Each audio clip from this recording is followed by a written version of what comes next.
Well, hello everyone. Welcome to Whistleblower Nation. It's whistleblower heroes, everyday heroes, and educators sharing the information that you need to know. What is a whistleblower? A whistleblower is a person who makes public disclosures of wrongdoing, corruption, and crime. These courageous people often suffer retaliatory actions because of their disclosure. In the end, many of these people are often the catalyst for needed change and are eventually lauded as heroes. I'm here to celebrate these heroes and give them a platform because shining a light on wrongdoing wherever it occurs plays an important role in keeping society peaceful, free, and just. So with me today, I have a returning guest, Donald Jeffries. I just want to say thank you so much for coming back, and I'm so happy to have you again. Oh, thanks for having me, Al. I'm glad to be here. Okay, a bit of information about Donald to start. Donald Jeffries has been researching the JFK assassination since the mid-1970s when he was a teenage volunteer from Mark Twain's Citizens Committee of Inquiry. He is very active on all the JFK assassination forums and has been a moderator on the London Spartacus Education Forum for several years. His first book published, the acclaimed 2007 novel, The Unreals, has been compared to Alice in Wonderland and The Wizard of Oz, and Hidden History is his first nonfiction book. Is there anything you want to add to that? No, my latest book is Survival of the Richest is out there as well, and hopefully people will take a look at that about the disparity of wealth in America. Okay. And I want to go back and maybe start with the JFK assassination. What piqued your interest in this event? Well, I was 7 years old when he was assassinated, and we were a Catholic family, so our family reacted to the assassination probably as most Catholic families did back then. They took a lot of pride in JFK being a Catholic, the first Catholic president. And as a little kid, I really only knew him as a figure, but he was the first politician I remember.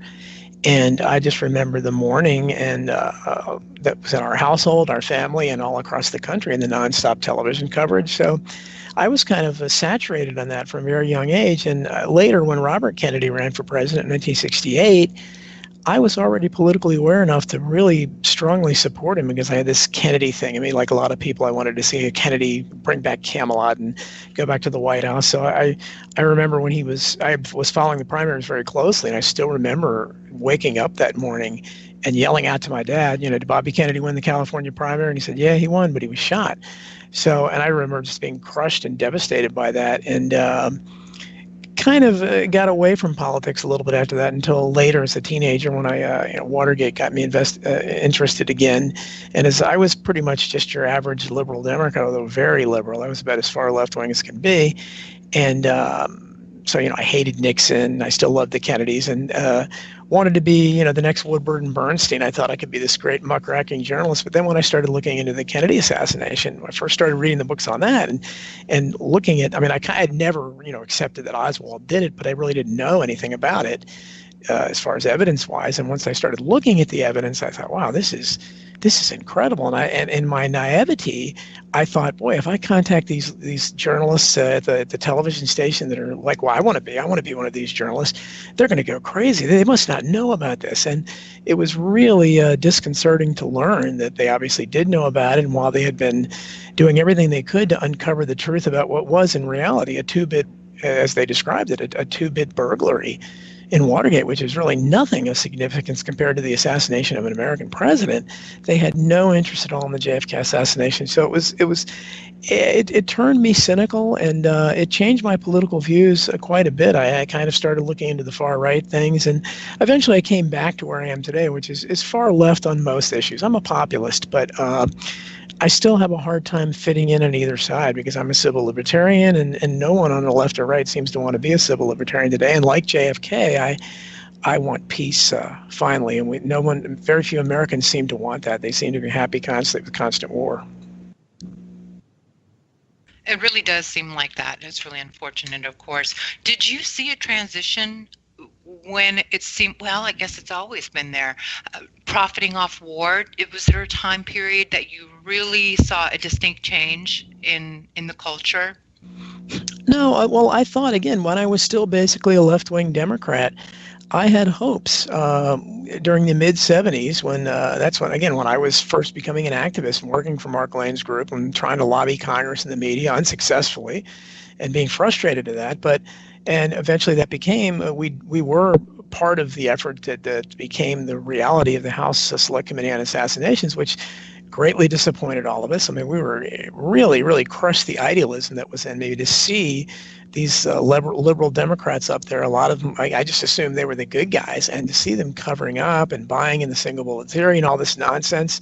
So, but at that time I thought, because after Watergate, and the first hearings, the Church Committee hearings that first exposed the misdeeds of the CIA and the plots against Castro and so forth, the public seemed to be, opening their eyes to, and I thought, things are going to kind of go this natural left-wing way, or marijuana will be legalized, all the things that I was concerned about at that time, that these we'll stop having constant wars. Vietnam was finally winding down, and luckily I just missed it. I was a little too young for it, but I was still frightened that if it had dragged on, I was already making my plans. Am I going to go to Canada? I don't want to go to jail, but I pretty much decided I'm going to go to Canada. I was not going to serve in the military, and there were a lot of people like me. So at that time, I thought that the country is moving left, where naturally I felt it should at that time.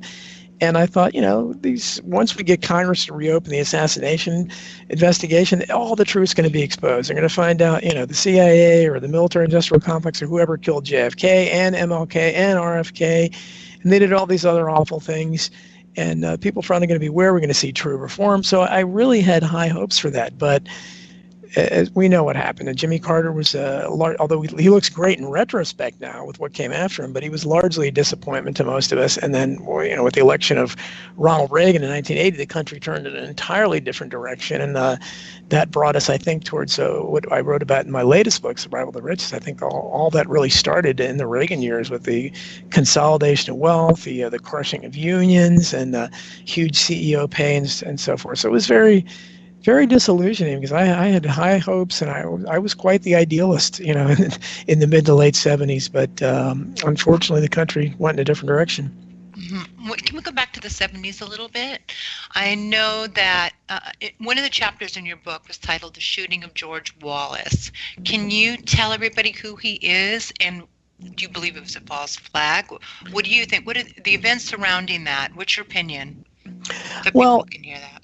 Yeah, well, Wallace was, he was a segregationist governor of Alabama. He's the one that stood in the doorway famously and blocked the black students from attending university. And he was, I believe his quote was "segregation now, segregation forever," or something. But he had changed by that time, where he still was, he'd almost, not quite a populist, but he had some kind of populist elements, where he had pretty much forsaken segregation, and he was still in the Democratic Party. People forget the Democratic Party was far different back then. It had Southerners still like that in the party. So he decided to run as an independent for president in 72. And I believe that in 68 he ran as an independent. I believe he got, I want to say 6, 7, 8% of the vote, which was pretty good back then. I remember lots of people that I knew, were supporting him, and as opposed to Nixon or Humphrey, because again, people were so disappointed once Kennedy was killed with the choices. Nobody liked Humphrey, and obviously they didn't like Nixon. So Wallace got pretty much attention in 68. By the time 72 rolled around, he was going to try to run in the primaries as a conventional Democrat. And he was shot at a shopping center in Laurel, Maryland, by a typical three-namer. All these assassins have three names: Arthur Lee Bremer. And as I describe in the book, there were way too many intelligence types that showed up at Bremer's apartment right away and then kind of cleaned the scene and so forth. And this was a little bit different than most assassinations, because Wallace wasn't killed, but his political career was effectively ended. He was, in a wheelchair. He was paralyzed, much as later Larry Flynt would be. Not all that long afterwards, a few years later after that, is the publisher of Hustler, who was also very involved in trying to expose the truth about the Kennedy assassination. A lot of people don't know that. But Wallace continued to kind of evolve, or however you want to mention it. He almost became, if I remember correctly, almost a liberal Democrat by the time he died. But he was far different than the figure he had been. But at the time of 72, he was still considered to be a bit of a loose cannon, think not in the same way that Donald Trump is, but in that kind of way where maybe he was unpredictable at what he would have done. So I think the powers that be would have had a difficult time accepting someone like him, much as they have a difficult time accepting Trump, because they like to be in control and they like their politicians to be completely predictable. And a few of them, like Trump, obviously, and in Wallace's case, Wallace was unpredictable, and I have no doubt that that was a typical. I'm going to call it a false flag, whatever, but it stopped his candidacy. And Arthur Lee Bremer, I believe, is still alive. I'm not positive about that, but he's another one of these guys, like John Hinckley for years, that strangely has not been interviewed. You'd think that somebody with a connection history like that would have been interviewed on 60 Minutes and so forth, but that's the way our journalists work. They're not interested in those stories. Good point. Very good point. And you got to wonder why, too. Yep. I think, we can imagine there's more to the story, why they're not interviewing them. And also, we can go back to the 80s now. While Reagan was in office, from what I understand, he really compartmentalized a lot of the quote-unquote deep state, and there was no oversight. So I believe, that's a perfect prime opportunity for the CIA and various groups in some of these military-industrial complex agencies to really, there's just no oversight. Who knows what they were doing? Do you have any opinions on that? Do you suspect any foul play? And I'm sure you do, but I'd love to hear your opinion on that. Well, Reagan obviously was shot himself early on in his administration. And Reagan, I think, again, for someone like me, I'm outside the left-right paradigm, so I'm far left on most issues, but I believe that an honest right winger, an honest libertarian type could have made great changes. And in Reagan's case, I mean, I never voted for him. I saw through him, but his rhetoric was such that he was talking about getting rid of a lot of. Everyone knew at that time about this massive bureaucracy, and I think that's why the country turned right. They were fed up with the LBJ type Great Society programs that clearly failed. They didn't. The war on poverty failed. There was still poverty everywhere. And people by that time were fed up with affirmative action and things like that, busing and things that had really irked white America. That's why Reagan was the first Republican in modern times to get all these blue-collar Democrats to vote for him. And later we would see that phenomenon with Trump too. And because again, you fast forward 30-some years later, and that anger is still there because they don't like these what they consider boondoggles. And really, if you analyze from both sides, these government programs, especially the way they're run, they don't seem to help anyone. So Reagan looked as if he was going to try to, but his rhetoric was so different than the reality. As I wrote in Hidden History, he didn't eliminate even a single sub-agency. At the time he entered office, Carter had just created the Department of Energy. The Department of Education was new.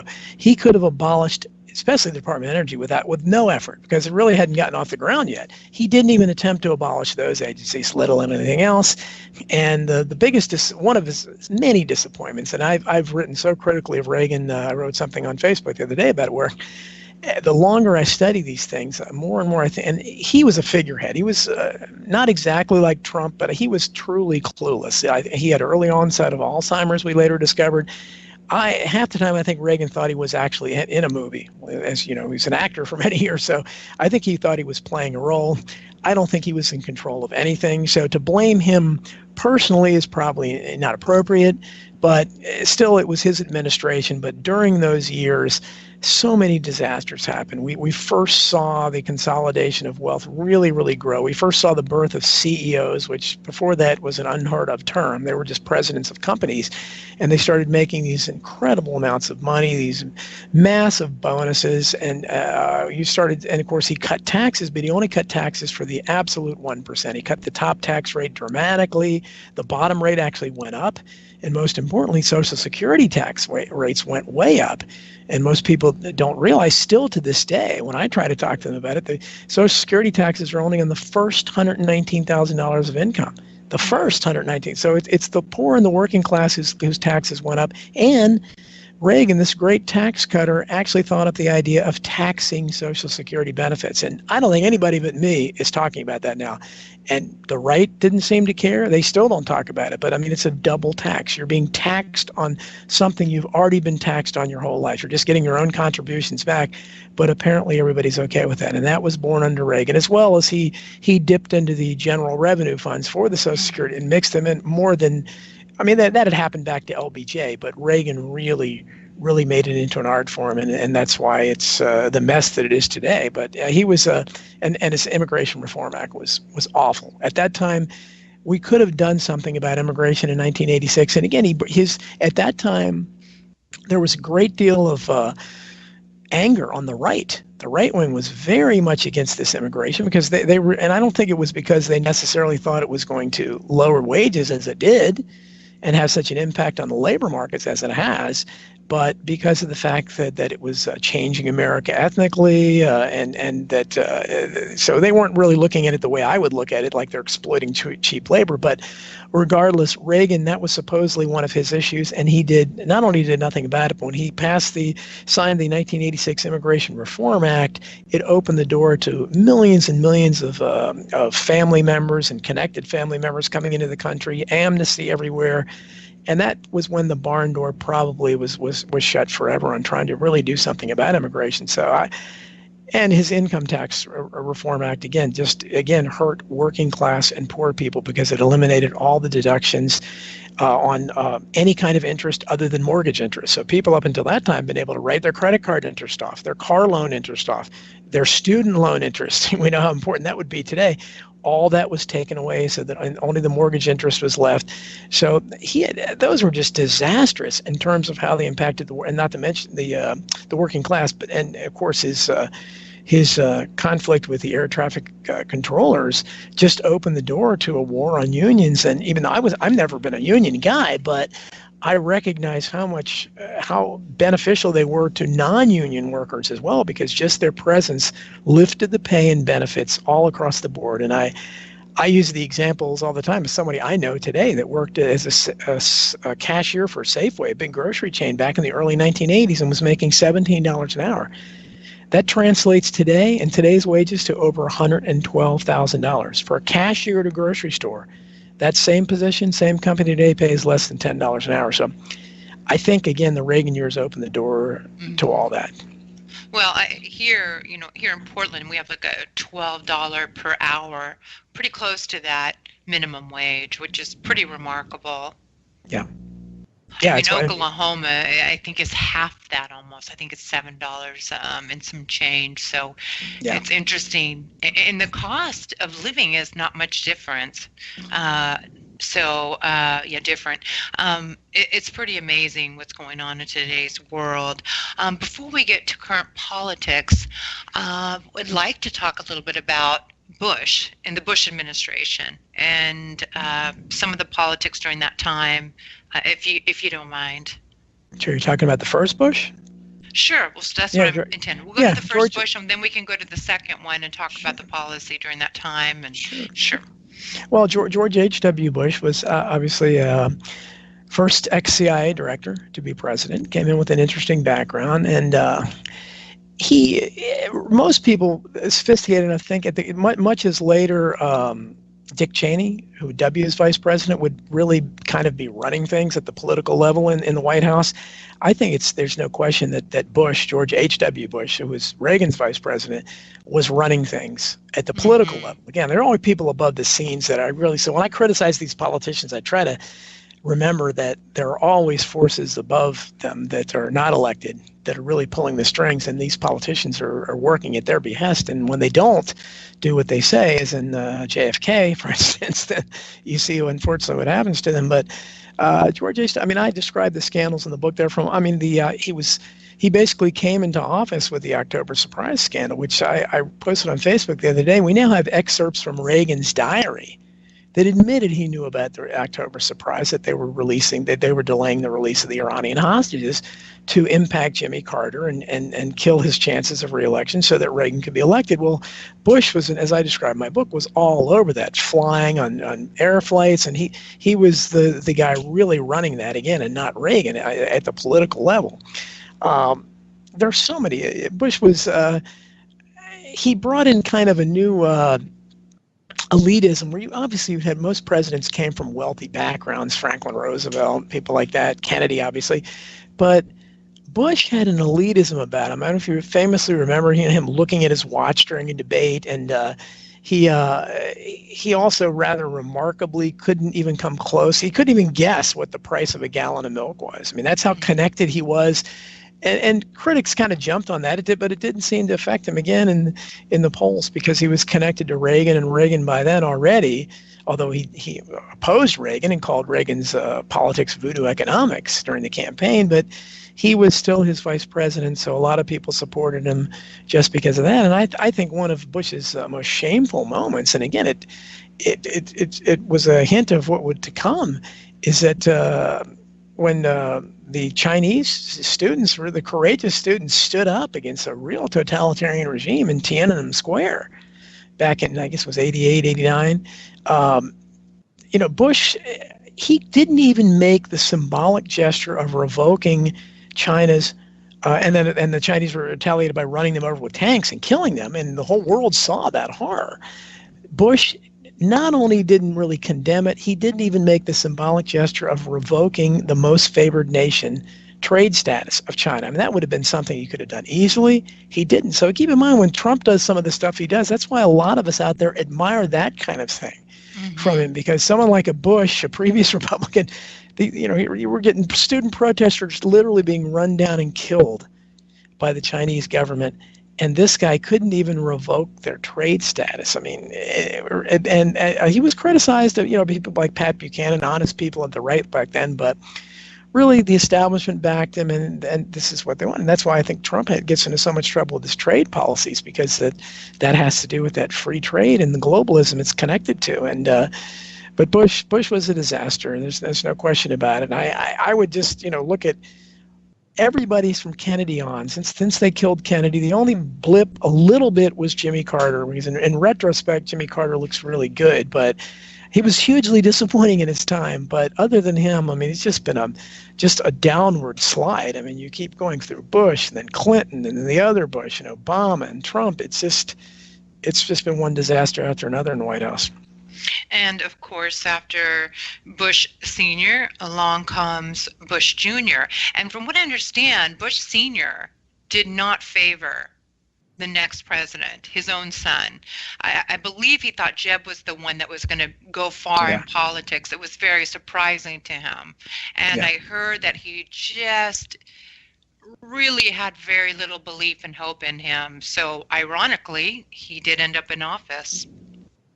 Yeah, well, I mean, not Jeb. Yeah. Well, it was. I think if you watch Oliver Stone's movie W, you get that sense. But I think that, he had great expectations for Jeb Bush, and if you listen to Jeb Bush talk, he's obviously a lot more articulate than George W. Bush, and more articulate than the dad. To be honest, George H.W. Bush was no tremendous orator either, but. Now, none of them, of course, are Trump's level. He's in a whole different game. He's almost like he's speaking English as a second language or something. But W. Bush was kind of a party boy, a frat boy, a typical, quintessential frat boy. You just picture him at keg parties and just, having a good time. And that's what he did. Doing cocaine. Yeah, doing cocaine. That cocaine. went to school with him. Exactly. And just debauchery. Not even focused on school. Exactly. And he was doing what a lot of people were doing back then, even though he came from this rich background. And he was like a lot of trust fund baby types where he probably didn't think he had to worry about his future. So at some point he decided he wanted to be a politician. I think he probably did shock his dad. And I guess Jeb Bush, from what I can determine, was probably a little more of a straight arrow. So he probably didn't worry his parents as much. And I guess it's kind of a natural feeling then here's this screw up W coming along. And then I think he just shocked the old man by getting reelected, which he couldn't do either. But I mean, W is, he's laughable. It would have been funny if he hadn't been a politician, but certainly I detailed his scandals and his body count. The old man had a body count too. Reagan had, obviously Clinton had a huge one, but they all have body counts, almost all of them. And W will always be remembered for 9/11, which I've written a lot about, obviously. And I think, again, just looking at the way he acted that day and everything, I really am not even sure that how aware he was of what was going to happen. I mean, obviously, I think this was an inside job, and it didn't happen remotely the way they claimed it did. But judging by his actions and the way he was kind of a combination of Reagan and Trump, were kind of clueless, really clueless. I think, again, Dick Cheney was the guy probably on the inside who knew that. But just the fact that he took that 9/11 tragedy and tried to make this into this perpetual war on terror. So many awful things happened under W. Bush. I mean, right in the wake of that, we had the Patriot Act, which violated, so many of our civil liberties. And again, no one on the left or right, outside of Ron Paul probably, is and Cynthia McKinney, people like that. No one is advocating, hey, we need to revoke this Patriot Act. No one is talking. The right, here you had W under the right wing who's supposedly talking about paring down government. They certainly want to eliminate welfare and food stamps, any little dribbling of benefits that still go to people that need it. They want to get rid of that. But they're okay with constructing this huge monstrosity Homeland Security Department, which, how much is that costing us every year? And the only reason we ostensibly need it, and he was able to sell it, was in the wake of 9/11, where everybody was flying their American flags and everybody named Muhammad in the country was terrified, they were going to come after us. Do you think Rumsfeld, just to go back a little bit before we move on, did you think Rumsfeld was in the know? Well, I think Rumsfeld goes back to Nixon. He was a young guy in Nixon's administration, so he's certainly seen the sausage being made for a long time. So yeah, I think, and Rumsfeld's a smart guy. He was no Bush. So Rumsfeld and Cheney, I think, were the shrewd guys there, definitely. I agree. I would think most of that administration, probably Bush may have been the only one that possibly didn't know, because he just seemed so clueless. I don't know how much of that was an act, or maybe he did too many drugs in college. I don't know. But my instinct is that he honestly didn't know. I don't think he could have handled the truth either. I think he was just in that case like a puppet, and I really believe instinctually that he did not know. Just the way he responded didn't seem like a person who knew. It certainly seemed nuts, but regardless, again, like him or Reagan or any of them who may have been clueless and may have been unwitting pawns, he still is responsible for that administration. And a lot of we cross so many lines. I'm fond of crossing moral lines in the sand, and we keep crossing them. But we crossed a bunch during Bush's, I think it was during Bush's administration, we saw the birth of free speech zones. And that was, again, because of the Patriot Act that clearly restricted free speech. And to this day, it's they hang that over your head. Well, we're at war. Who are we at war? And this was the first war of all our wars, our perpetual wars that are nonstop. And the public can't seem to get enough of war. But that war was against an undefinable enemy. I mean, basically anybody named Muhammad was suspect. I mean, any kind of Arabic person basically became suspect. Maybe you're a terrorist. Vilified by the community. Yeah, exactly. Sure. I mean, you looked at any group of Middle Eastern people that gathered together. Oh, I wonder what they're planning. And that kind of became the new paranoia. But that was the only way to identify them, is where did they possibly come from? But there's certainly no, and there's no this Al-Qaeda thing, which back when Alex Jones was still doing good reporting, he called Al-CIA very accurately, and now we have ISIS. Which again, these are created by our intelligence agencies to foment discord everywhere, and it all came out of this 9/11, because once that happened, instead of, and to this day, they demonize so many of us who try to point out, well, this is impossible. How did the planes fly around for an hour and a half, and including one of the planes flying at the heart of the defense establishment, the biggest defense establishment any country has ever built, the Pentagon, and nothing was done. And where was our military that day? Yeah, exactly. Where was it? Why are we paying trillions for the military if they can't stop something like this? I pointed out that. The year before, it was either earlier in 2001 or 2000 or 99, but not long before 9/11, golfer Payne Stewart, who was a big-time PGA golfer, won the U.S. Open, and he was a big golfer. He was in a plane tragically that there was something weird happened where the oxygen got sucked out of the cabin or something. But anyhow, they tell us everybody on the plane died instantly because of that, including the pilots. And it was just flying on autopilot with a bunch of dead people on board. So this was a dangerous situation, because who knew where it was going to crash? So within, I think, 15 minutes or something, they sent up fighter jets to make sure that it didn't, they crashed in the woods or something. So something like that, our government responded right away. There were no fighter jets sent up on 9/11. No one did anything. And we're supposed to believe that a plane or a missile or whatever hit the Pentagon, something hit the Pentagon, that with all those security cameras, they must have a security camera from every conceivable angle, even back in 2001, that there was no video, no clear video of anything impacting it? That's what we're supposed to believe. So these are the questions that people like myself, I mean, I can't stop asking them, because it impacted so much, because once you allow a lie like that to be told, then it impacts policy. Then it's possible to have a Patriot Act. Then it's possible to go to war with Saddam Hussein and his imaginary weapons of mass destruction.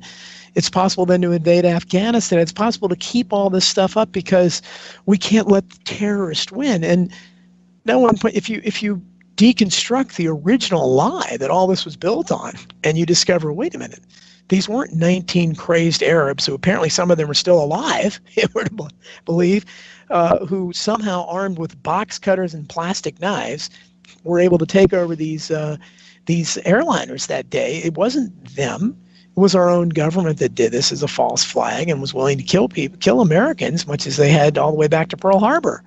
They're clearly willing to do this to promote their larger plans. And their larger plans here was this perpetual war on terror, and it serves them, because then they can funnel unlimited money, continue to funnel into our intelligence agency budgets, which are still top secret, and nobody's ever demanding to know what they're spending things on, or even how much money they're spending. We're just give them a carte blanche, go ahead.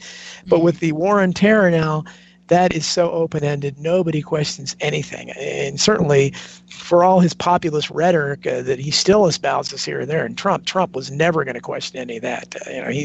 He's for going after the terrorists, he wants to go after them harder than anybody else. They're competing to see who can be the most anti-terrorist. It's like, okay, why don't you try building the infrastructure? Let's build this country up. How about that? Mm-hmm. It really bothered me. We've talked about this before, about 9/11. I just knew, because things weren't adding up watching that way. Even the way the building responded or reacted. What's the word I'm trying to say here? Structurally, that building shouldn't have gone down. And it didn't even make sense the way the building went down. I don't know if it was explosives. They have these new directed energy weapons now, and many people believe that that's what it could have been. So it's really... It's just didn't add up. And as time goes on, people see that now. A lot of people openly discuss 9/11, that maybe we're not on board with this. It's not a conspiracy, in my opinion. The actual events that occurred on 9/11. Yeah, they're very important, because I think the most important thing to remember is that before September 11th, 2001, there had never been a case of a high-rise steel frame building collapsing from fire. 3 of them did that day, including Building 7, which was struck by no plane.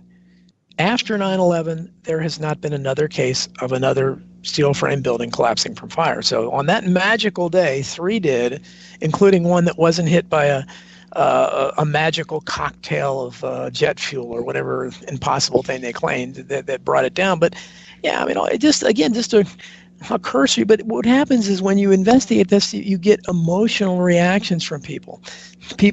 I remember one of my least favorite comedians, Dennis Leary, reacted to somebody some truther around him or something, and they smear us as true. I'm proud to be known as it. Isn't it cool to, why wouldn't you want to be a truther? You want truth. So I wear that with a badge of honor. That's no kind of smear label to me. It's stupid of you to act like it is. But this guy, Leary, he got so incensed at somebody talking about one of the questions about 9/11, and his response was, "My brother was a firefighter." Like, what does that have to do? But that's the response you get from people. It's like, wait a minute, nobody's saying firefighters did it. It doesn't even make any sense, but that's the emotional, visceral response you get from people like him or Bill Maher or people like that are supposed to be cutting-edge comedians, but in reality, they just go apoplectic when something like this is brought up by someone. And because they're not used to, again, if you had articulate people on networks, much as if you had them back in the day talking about the JFK assassination, you had them talking about 9/11 and debating the people. You had people from scientists and engineers, architects and engineers for 9/11 Truth, which is a huge group of well-respected people that know this science, that know the scientific evidence way more than somebody like I ever could. If you had people like that on there I've talking entered a like, few of those people, yeah, scientifically minded academics that point out they're professionals. It's what they do every day, and it's not just one or two. There's dozens of people, if not more, that have the scientific background or engineering background, I should say, kind of a combination of both, that can give you evidence, clear evidence of what occurred. yeah. And so imagine one of them like debating or talking to someone like, CIA intern Anderson Cooper, son of Gloria Vanderbilt, who's never done. He's there as a completely empty talking head, or somebody like Chris Cuomo, who's there because his father was a big time politician and his brother's a politician. So he's there. These are not journalists, and they don't have any grasp of the facts. So if they interviewed any of these people, but again, they're not allowed on television.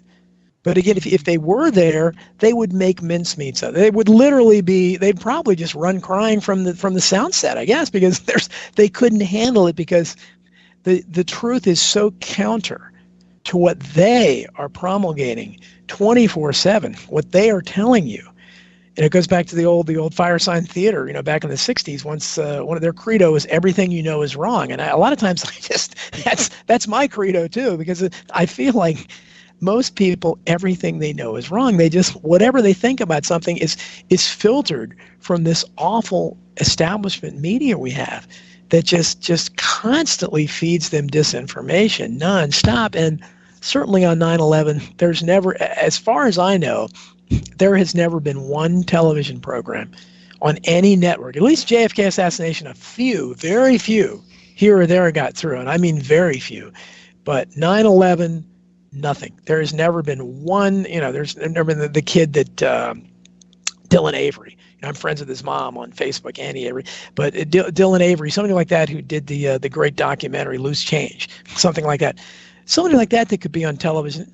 Never. They're not going to allow that, because this information is so explosive. Because if the public gets, and unfortunately, even though we think the public's more sophisticated, and they are to some degree, more people are awake and they're getting their information from the internet, but still, the vast majority of Americans, if they see it coming out of television, especially if they hear one of their precious celebrities out in Hollywood say it, they look at it, oh, maybe there's something to that.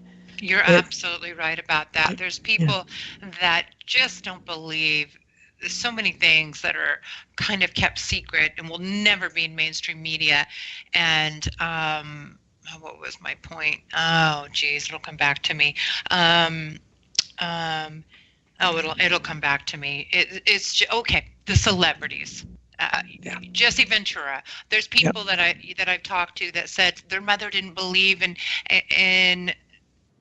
human experimentation and things that are currently going on still, even though MK Ultra at the church hearings was supposedly stopped. It does still occur. And I don't cover conspiracy theories. They're not theories. A lot of this is just fact. I've talked to too many people. And but Jesse Ventura talked about it. And then people came around and said it must be true because he was a governor. Yeah, well, even though the show was called Conspiracy Theories, people believe all that. Everything they see on television, especially coming from a governor, maybe not on, say, the History Channel, some of these like the Bigfoot and things like that, but because he'd been a governor, he'd been in politics, they believed what he had to say. Yeah, and Jesse, I mean, I'm honored that I've been interviewed by Jesse on his RT television show. It's the only television station that's going to have me on, or someone like me, a couple times. And but there's a perfect example of how this corporate government system works, where Jesse Ventura, his great show, Conspiracy Theory, is a wonderful show. As you know, our the guy we know, Sean Stone, he was a regular on that in the second season, as was Jesse's son. And it's very interesting. My son and I used to watch that. We loved it. Lots of good shows. And it was the highest rated show that True TV, the network, ever had. And they canceled it. As soon as he started covering these topics about what the government might be doing with innocent citizens, it was pulled immediately. Despite the popularity. That makes the media look, not the media, some of these stations and these networks look so guilty to me, and it's just so many people that are paying attention to the details. Yeah, exactly. And that We're looking at the bigger picture. yeah, and it gives the lie to the idea that it's all about the money. It's all about the profits. Because clearly he was making that station. If we're at the behest of this free marketplace and all that it counts is how many profits you can make, because we're told that all the time. But clearly in this case it wasn't. There was something that was much more important than profits. Or they apparently True TV didn't want to make that much money off of Jesse Ventura because they canceled his show. And he also had a show on I believe it was MSNBC at one time, and they canceled it. They canceled it too because he wanted to talk about the stuff that interests him, which unfortunately is stuff that the MSNBC and the like will never talk about. I believe Ariana Huffington, I believe her credo is what is her? Because she told Luke Rakowski of We Are Change, another good young guy doing lots of good work out there. People watch his interviews. She told him something about. She did not allow conspiracy theories on her network, and that's what happened to Jesse Ventura there. So unfortunately that's the problem. And we have, somebody like Jesse Ventura was really one of the few people we had in the public eye that had, because he had been governor of Minnesota and because of his celebrity background as a big wrestler, he had that name and that figure to be able to talk. But now he's relegated. I mean, RT television is great, but that's where Sean Stone is too. But that's the only place where someone like me, that's the kind of platform and shows like yours. And I love them. I love being out there, but it's just imagine what a difference would be if people like me who write books like I do and are saying the things I say could be on CNN or Fox News, something like that, because we'd reach a different kind of audience, and people, I think you'd have a lot more eyes open, because I would instantly have a different kind of credibility just because of being on those television networks. The day that I see mainstream media cover some of these topics, I'm going to go and have a party in the streets. I seriously will. Yeah. I will celebrate, but they want to keep, and I love the title of your book, Hidden History. They want to keep the true history hidden, and they don't want the truth to get out. I think there's such a concern of the people turning against the government, obviously. That seems to be without a saying. And I mean, there would be an uproar. There would be protests. Yep. So, people start seeing it on mainstream media, as we both know, as we were just talking about, would turn. I really believe it. It would create such a problem for the government. And I think this is why we see such an emphasis on this perpetual war, because they constantly keep the people distracted with these foreign policy things, where especially these boogeymen. And it doesn't matter who they are. You go back to the Spanish-American War, 1898, and it's the same kind of propaganda over and over again. It's the dreaded Hun, it's the dirty Krauts, the dirty, sneaky, rotten Japs, Hitler, the leader of them all, the Cold War, the commies, the Pinkos, and then you had the Gooks in Vietnam. I mean, and again, I'm using these terms because this is what the public used, and then eventually, to the point of you had Noriega and obviously Hussein and Osama bin Laden, and now Vladimir Putin and the North Korean guy. It's a constant stream of boogeymen, and we don't know. I mean, what I'm fond of saying is, look, I don't know anything about the North Korean guy. I don't know anything about. I do know about Putin, that he publicly has banned GMO products from his country and has put a threat out to arrest any Rothschild that tries to enter Russia. Those are pretty good things in my book. So I do know that about him, but what I do know is my own leaders. I know in America, I know what they're doing. And I know they're presiding over an economy that's has a distribution of wealth that's so awful that 50% of the country has nothing, where you have 100 million adults that are out of work, and yet they keep using bogus unemployment stats. And when we have a infrastructure that is third world status that basically hasn't been touched for 50 years. It's embarrassing. It's one of the things that made Trump popular, because he was the first politician in my lifetime to point out that giant elephant in the room. Look, the airports, the roads, the bridges, they're collapsing. This is a joke. And he was exactly right. Of course, he hasn't done anything about it, but that's the kind of thing. But no one wants to concentrate on that, because when someone points that out, instantly, well, we have to go bomb Syria. Anything to get the public distracted with, we have to go do this over there. Our own roof is collapsing. our children are starving, but we have to do something about this latest boogeyman on the other side of the world. Mm-hmm. So let's talk a little bit about the media coverage and this Putin meeting yesterday, or no, I'm sorry, not yesterday, a few days ago. I'd like to hear your opinion on that. What's your take on it? Well, reader, I just wrote some about it specifically today, and hopefully, Lou Rockwell publishes a lot of my stuff. I sent it to him. Hopefully, but readers can find it on my blog. My blog is donaldjeffries.wordpress.com, keeping it in a reel. But I just pointed out the obvious. I have a lot of the quotes of the celebrities and the Republicans and the right wing and left wing both were. I mean, I don't know how many times I heard the word traitor, how many times I heard the word treason, disgraceful. Cowardly, weak. I mean, these are all words to describe Trump. And I watched the news conference and I thought, this, it was a typical news conference where they were trying to put the best light on things, but they both him and Putin sounded pretty refreshing and reasonable to me. I mean, the whole idea was they wanted to get along and they each had their own interests, but their common interest, which is what we should all want, is in not having the two great nuclear powers being opposed to each other. And I think that's a good thing, but I'm just astonished at the number of good people, and lots of good people, and I'm losing friends left and right over this Trump. I mean, he just keeps, because he's in the middle of everything. But in this case, what he did was right. I thought he was right when he talked to North Korea, and I thought Obama was right when he talked to Iran.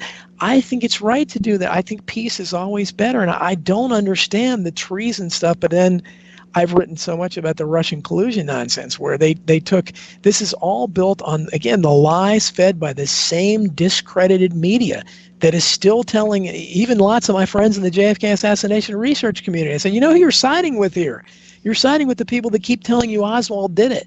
You're telling us Trump's a traitor for siding with a foreign nation over our own intelligence agencies that are absolutely corrupt and have been corrupt for decades, and may very well have been involved in the assassination of a president, and you guys know that, but you hate Trump so much that you somehow want him to side with, you want to take the side of Mueller, who was one of the, cover-up artists in 9/11.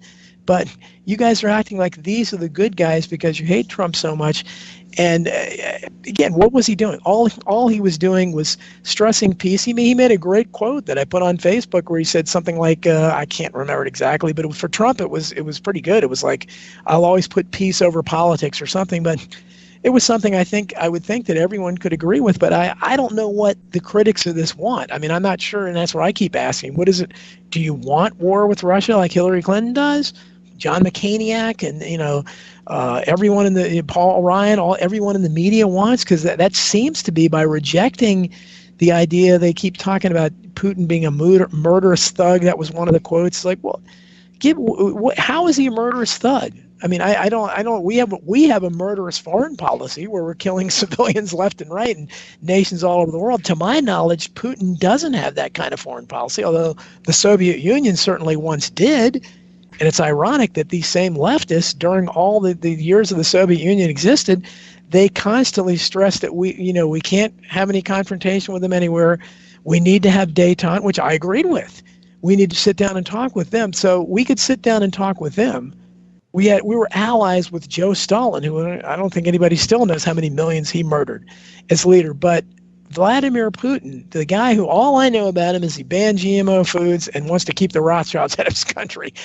He seems pretty reasonable compared to most of our politicians, but this guy is apparently persona non grata, and the left wants to go to war with him, and it's all because of this fake collusion thing, which has been built. They took a very real scandal, which of course the media completely covered up, which was the documentation provided by Julian Assange, who was a real whistleblower, hence the name of your show. That's a whistleblower for you, and who used to be loved by the left when he was exposing things during Bush's administration. Mm-hmm. But when he started exposing things about Hillary Clinton and the DNC, and all he did was release the documents that proved, in the DNC's own words, that they were scheming to rob Bernie Sanders, who was clearly the favorite of the Democratic Party voters, that the party's nomination in favor of Hillary Clinton. Somehow they've managed to twist that very real scandal into this scenario where Hillary Clinton, the beneficiary of the corruption, has been transformed into the victim of Russian collusion to deny her the presidency. So I don't understand it. And Bernie Sanders, proving again what a fraud he is, has now come out publicly and talked about Russian collusion as well. And this is the same guy that Donald Trump complained about him getting robbed more than he did, which was ironic because Sanders probably would have easily beaten Trump, but Trump still recognized that he was being robbed. So I don't know what is going on in politics now. I just know Trump has poisoned the electorate. He's divided the electorate to an extent I've never seen in my life. So when I read some of the things that good people, I thought liberals are writing about this, and they're throwing around things like un-American. And you're not old. I mean, I'm not old enough to remember either, but obviously that's a relic from the days of McCarthy. The House Un-American Activities Committee. It used to be something thrown around by the far right. Oh, you're un-American, you're unpatriotic, and now the left is using that on Trump and Putin. He's un-American, he's a traitor, and that's exactly what they used to call leftists back in the day, and they used to insinuate you must, and the same thing they do. They also call people Nazis very easily now. It's just the same way they used to call everybody a commie, and it's very distressing because there's no analysis. It's all emotion-driven identity politics, which is all the left is doing now. Everything is how it makes them feel. Trump has become, if you've read 1984 by Orwell, you know that he had a character in there named Goldstein, who was kind of the fake opposition. Probably wasn't real. And a lot of times I think Trump's not real too. It's the same kind of thing. But Trump has become our Goldstein, where they would put Goldstein's picture up during the party meetings every day, and they would have what they called the 2-minute hate, where the people would go crazy, screaming at his image and screaming at his words and going nuts. That's exactly what half the country is doing, but it's not 2 minutes. It's every day. It's almost perpetual hate for Trump. They flash his image up, and half the country goes nuts.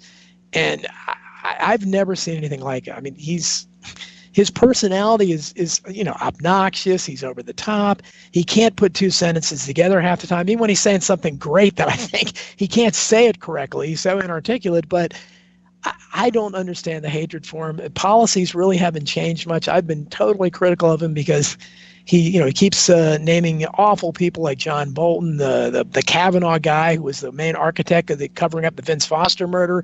He's got nothing but swamp creatures around him. But then once in a while, he still does something like he did with Putin, where he did stand up for peace, and it kind of fulfilled one of his many campaign promises, which he hasn't done very often. So I try to call it to see it, but someone the other day described me. I think the way I am on this issue is that I'm not a fan of Trump's, but I'm not an irrational hater. So in this case, I'm for anybody that's for peace, but apparently most of America isn't for peace. Mm-hmm. It seems to be that way. It's unfortunate.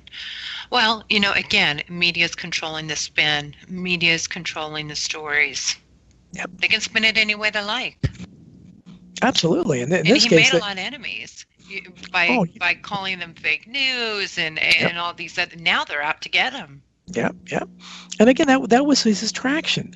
That's what he attracted. I mean, I realized all along this guy's, he's a New York billionaire. He's ultimate insider. I'd heard the stories about him. He's arrogant beyond. I've heard he's had mob ties and things like that. But it's tough. That part I know I heard from what I understand. I talked to enough people that went to school with him. He was the only one to go to boarding school out of his siblings. He was just an ornery character since birth, it seems like. But it makes him a rebel, and I always tell people I have a love-hate with him. Yeah. When he says stuff like fake news, he gets people like me. He got my attention. Because CNN, all that, because we all know they're fake. They lie all the time. And that's why I've gotten in so many arguments with Trump haters saying, look, the best thing Trump has ever had going for him are his enemies. He's got the entire establishment appears to hate him. So that got my attention because I'm not really seeing that he's doing much to endure that, other than just his stupid tweets and stuff he says. But when he does something, like when he originally got us out of the TPP, which I thought was a great thing. Hopefully he doesn't backslide there. And when he says things that I agree with and gets them upset, when he did it, I think we do need to put tariffs on some We just countries. have a couple more minutes. I just wanted to give you a heads up. Okay, yeah, sure. So, well, we can go on to whatever else you want to talk about. I guess, do you have any any sentence? Do you want some closing sentences on the topic we were just discussing? Well, again, I would just urge, I would hope that people could try to see Trump for what he is. He's a politician. He's a loose cannon. And he is what he is. His personality is what it is, but he's not this. What I really object to most is the idea that before Trump, this country, I mean, he's the one that was saying "Make America Great," and they accused him of being racist. But I hear people constantly now saying we need to take our great country back, as if it was great before Trump. As if before Trump, everything I wrote about Trump isn't mentioned in hidden history because I wrote it before him. His sudden, advent onto the political stage, and anybody that reads that can see that this country has been. Yeah. Our leaders have been corrupt for a very long time. So how can people reach you? Where can they buy your books? What are your what websites do you want to give? Well, again, the blog, again, is the Keeping It Unreal blog. It's donaldjeffries.wordpress.com. I write there regularly. I have a new article, like I said, today about the Trump-Putin summit. My books, Hidden History and Survival of the Richest, you can find them on Amazon, Barnes & Noble stores, both by Sky House Publishing. I do have a new book coming out next spring. It's going to be kind of a pre-Hidden History prequel. It's going to be about older crimes, and it's going to be called Crimes and Cover-Ups in American Politics, 1776 and 1963. I'll have a lot of controversial stuff about Lincoln and World War II and World War I and stuff like that. So hopefully that'll draw readers' interest. I love to write about history, and I try to write about real history. And we don't get much of that in America from our court historians. I'm not sure if we're going into commercial or not because I can't hear it, or not commercial. Station almost. I have no idea. I wish we could work it out. It makes it a little tough for me to tell, but I believe we're out by now. We're heading out at the moment, so I hope everyone picks up his books. Donald, I really like you just as a human being. Thanks for tuning in to Revolution Radio. Here at Revolution Radio, we are listener-sponsored and commercial-free, but there still are bills to pay. In order to raise some needed funds to cover the cost, our station is offering a silver special.